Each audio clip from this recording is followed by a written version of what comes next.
بسم الله الرحمن الرحيم إن الحمد لله نحمده ونصلي على رسوله الكريم أما بعد يا أيها الناس ضرب مثل فاستمعوا له إن الذين تدعون من دون الله لن يخلقوا ذبابا ولو اجتمعوا له وإن يسلبهم الذباب شيئا لا يستنقذوه منه ضعف الطالب والمطلوب۔ لوگو ایک مثال سن لو، اللہ تعالیٰ مثال دے رہا ہے، اللہ تعالیٰ کی طرف سے مثال بیان کی جا رہی ہے، ذرا کان لگا کر سن لو۔ اللہ کے سوا جن کو تم پکارتے رہے ہو وہ ایک مکھی بھی تو پیدا نہیں کر سکتے۔ ایک معمولی سی حقیر اللہ تعالیٰ کی جو مخلوق ہے یہ مکھی، تو اللہ تعالیٰ کا چیلنج یہ ہے کہ جتنے بھی تمہارے الہ ہے، زندہ ہو یا مردہ،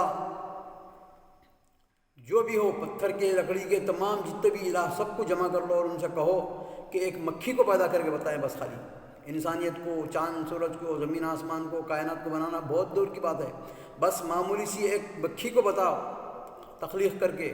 لن یخلقوا، لن یعنی ہرگز ابداً وہ پیدا نہیں کر سکتے۔ اللہ تعالیٰ چیلنج کر رہے ہیں، لن یخلقوا ذبابا ولو اجتمعوا لہ، اگر سانپ کے سانپ مل جائیں، کیونکہ ظاہر بات ہے جو مخلوق ہے وہ بالکل عاجز ہوتی ہے، کوئی کام نہیں کر سکتی۔ مخلوق جو ہے اوپر سے ان کا جو ہے نا پورا دار و مدار ہے، ان کا چلنے پھرنے، اٹھنے بیٹھنے، مرنے، زندہ ہونے، تمام چیزوں کا اللہ تعالیٰ اوپر سے کنٹرول ہے اس کا، اور وہ کچھ نہیں کر سکتے۔ بے جان لکڑی کے، پتھر کے چیزیں، اور جتنے بھی الہ زندہ ہو یا مردہ ہو سب کو تم جو پکار رہے ہو الہ سمجھ کر، کہ ان سب اللہ تعالیٰ فرماتے ہیں کہ چیلنج کرتے ہیں کہ ان سب سے کہہ دو کہ ایک معمولی سی مکھی ہی بنا لیں، اور اگرچہ وہ سب جمع ہو جائیں پوری دنیا کے الہ بھی، لیکن وہ نہیں کر سکتے۔ وَلَوِ اجْتَمَعُوا لَهُ وَإِن يَسْلُبْهُمُ الذُّبَابُ شَيْئًا لَا يَسْتَنقِذُوهُ مِنْهُ ضَعُفَ الطَّالِبُ وَالْمَطْلُوبُ۔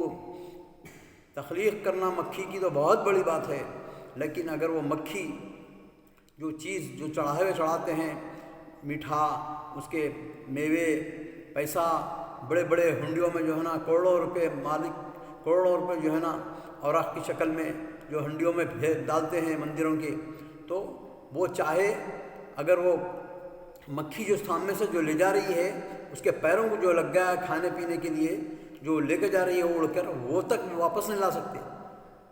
وَإِن يَسْلُبْهُمُ الذُّبَابُ شَيْئًا لَا يَسْتَنقِذُوهُ مِنْهُ ضَعُفَ الطَّالِبُ وَالْمَطْلُوبُ۔ طالب و مطلوب سب کے سب ضعیف ہیں، یعنی الہ جو ہے ان کا وہ بھی ضعیف، اور جو لوگ اس کی پوجا کر رہے ہیں وہ بھی ضعیف، کچھ نہیں کر سکتے وہ لوگ۔ اللہ تعالیٰ کا چیلنج ہے قیامت تک۔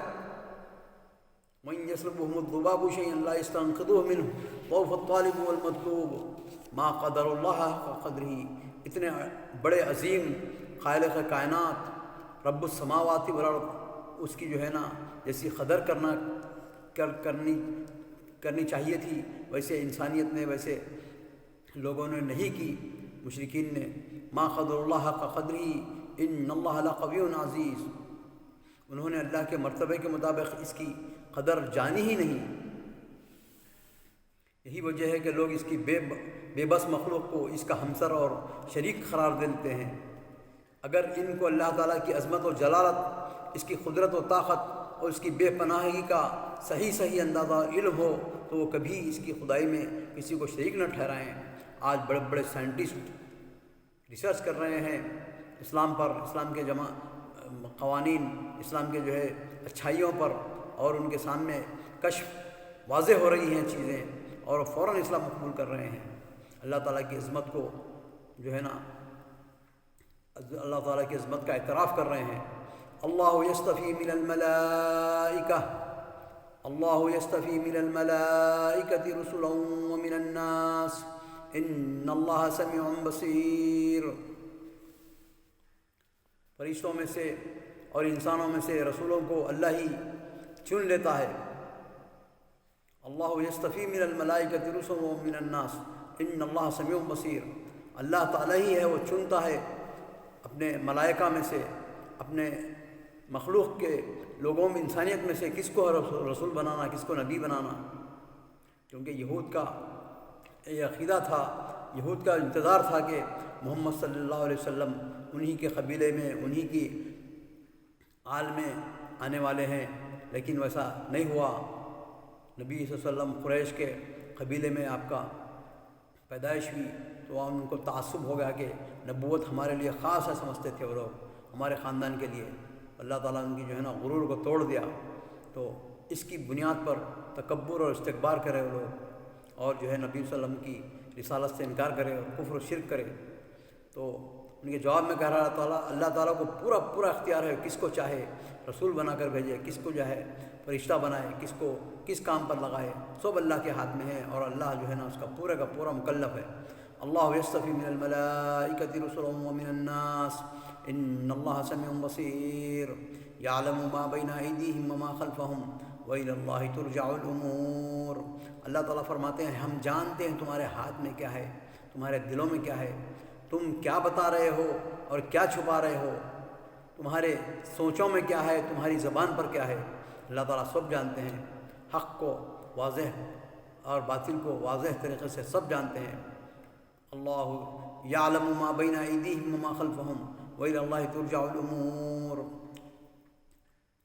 ایک میں وضاحت کر دوں کہ بعض لوگوں کا عقیدہ ہے کہ انسان لوگ ہی جو جیسا کہ شیخ ہے، ہمارے بڑے شیخ ہے، فلان ہے، وہ جانتے ہیں بھائی یہ ہم کیا سوچ رہے ہیں ان کے تعلق سے، اچھا سوچ رہے ہیں، برا سوچ رہے ہیں، سب جانتے ہیں۔ یاد رکھو یہ عقیدہ شرک کا ہے۔ عالم الغیب اللہ تعالیٰ کے علاوہ کوئی نہیں، حتیٰ کہ نبی صلی اللہ علیہ وسلم، بڑے رسول، اولیاء، اللہ تعالیٰ کے مقربین بندے، تمام کے تمام کچھ نہیں جانتے سوائے اللہ کے۔ عالم الغیبی اللہ تعالیٰ عالم الغیب ہے۔ یعلم ما بین ایدیہم وما خلفہم، وہ اپنے لیے مخصوص کر رہا ہے جملے کو۔ ہم جانتے ہیں تمہارے ہاتھوں میں کیا ہے، تمہارے دلوں میں کیا ہے، تمہاری زبانوں پر کیا ہے، تمہارے خفیہ کیا ہے، تمہارے علن کیا ہے، اعلانی کیا ہے۔ اور ہم اگر اس چیز کو دوسروں پر ہم وہ کر دیں، اگر ثبت کر دیں دوسرے جو ہے انسان پر اور مخلوقات پر، تو ہم شرک ہے العیاذ باللہ۔ اللہ تعالیٰ فرماتے ہیں کہ یعلم ما بین ایدیہم وما خلفہم وإلی اللہ ترجع الامور۔ اللہ تعالیٰ جانتے ہیں غیب کا معاملہ، ظاہری اور باطنی، اور تمہارے ہاتھوں میں کیا ہے، تمہارے پیچھے کیا ہے، تمہارے آگے کیا ہے، سب اللہ تعالیٰ جانتے ہیں۔ وإلی اللہ ترجع الامور، اور اسی کی طرف جو ہے نا پورے کے پورے امور کام لوٹنے والے ہیں۔ یا ایھا الذین آمنوا ارکعوا واسجدوا واعبدوا ربکم وافعلوا الخیر لعلکم تفلحون۔ اے وہ لوگوں جو ایمان لائے ہو، رکوع کرو، سجدہ کرو، واعبدوا اللہ کی عبادت کرو، اپنے رب کی عبادت کرو، وافعلوا الخیر اور خیر کے کام کرتے رہو، صالحات نیکی کے کام کرتے رہو، لعلکم تفلحون تاکہ تم فلاح پاؤ۔ تو یہاں پہ معلوم ہوا کہ فلاح کس میں ہے، کامیابی کس میں ہے؟ ایمان کے بعد عمل صالح، ایمان عمل صالح، آمنت باللہ بولنا، اور اس کے ساتھ نمازوں پر قائم رہنا، رکوع کرنے والوں کے ساتھ رکوع کرنا، سجدہ کرنے والوں کے سجدہ کرنا، عبادت کرنے والوں کے ساتھ عبادت کرنا، وفعلوا الخیر اس کے بعد اچھے کام کرنا، بر الوالدین، حقوق الناس لوگوں کے حقوق ادا کرنا، اڑوس پڑوس کے ساتھ صحیح رہنا۔ یہی تمہاری زندگی میں اللہ تعالیٰ پورے کا پورا تم کو لگا کے رکھا ہے۔ خیر و شر، خیر کو اپنانا، شر سے بچنا، یہ ہے فلاح، یہ ہے کامیابی۔ لوگ سمجھتے ہیں کہ بس ہم لا الہ الا اللہ محمد رسول اللہ پڑھ لیے اور بس ہو گیا، جمعہ کو جمعہ نماز پڑھ لیے، یا تو کبھی دل بولا خالی ہے بیٹھے ہوئے، چلو آ گئے نماز کو، سجدے کر لیے، اٹھک بیٹھک، نماز بھی کوئی پوری نہیں سنت کے مطابق، جو دل میں آؤ، بعض کو تو پڑھنا ہی نہیں آتا، بس چلے گئے واپس۔ زندگیاں گزار دے رہے ہیں لوگ، سوچ تک نہیں رہے ہیں کہ میں کیا کر رہا ہوں دنیا کے لیے۔ تو جب کوئی کپڑا خریدنے جا رہے ہیں، کھانا کوئی چیز غذا خریدنے جا رہے ہیں، تو اعلیٰ سے اعلیٰ چاہیے۔ شادیوں کے اندر لاکھوں کروڑوں روپے خرچ کرنا، لوگوں کو بلانا، شان و شوکت، یہ تمام چیز سب چاہیے، لیکن جب عمل کر رہے ہیں برسوں سے ایسا عمل کر رہے ہیں جس کو جانتے ہی نہیں وہ کیا کر رہا ہے، تو بس اٹھنا بیٹھنا، السلام علیکم اللہ، السلام علیکم اللہ، چلو مسجد کے باہر۔ ان سے پوچھے، بعض لوگوں سے پوچھے بھائی اقامت دو آپ، تو نہیں مول صاحب آپ ہی دو، نہیں آتا، جب اقامت دینا نہیں آتا اس کو تو پھر پوری نماز کیا سیکھے گا وہ؟ تو آج بھی اپنے آپ کو سدھار لو، افعلوا الخیر، اور نمازوں کی پابندی کرو، ارکعوا واسجدوا واعبدوا، رکوع کرنے والوں کے ساتھ رکوع، سجدہ کرنے والوں کے ساتھ سجدہ، اور اللہ کی عبادت کرو، خالصۃ للہ وافعلوا الخیر، اور خیر کے کام کرتے رہو، لعلکم تفلحون، تاکہ تمہاری کامیابی ہو جائے، تاکہ تم کامیاب ہو جاؤ۔ اللہ تعالیٰ سے دعا ہے کہ ہم کو قرآن پڑھنے کی، سمجھنے کی، عمل کرنے کی اور صحیح دعوت و تبلیغ کرنے کی توفیق عطا فرما۔ وآخر دعوانا ان الحمد للہ رب العالمین۔